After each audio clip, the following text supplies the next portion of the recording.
Welcome to Decision Inc.'s Quick Tip series. Here's a powerful tip to boost your sales using the Microsoft Customer Engagement tool. Let's dive in.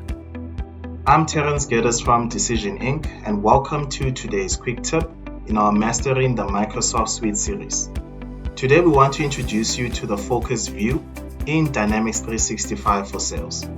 Focus View is a centralized place to view all your open records that have activities that are due or pending without having to navigate through multiple screens.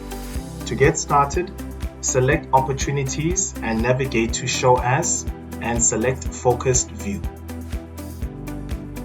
In Focus View, sellers can view and manage their CRM records and their associated activities on one page.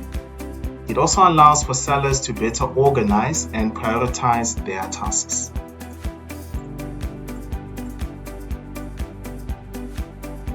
Focus View is great for sellers who move quickly across multiple records.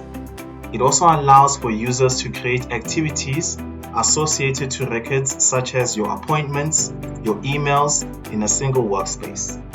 Hopefully this tip will boost your work efficiency and optimization, making your everyday job a lot more easier. Want to make the most of your Sales CRM? Try Focused View today to prioritize what matters most. Need more insights or help setting it up? Contact us or visit our website for personalized support.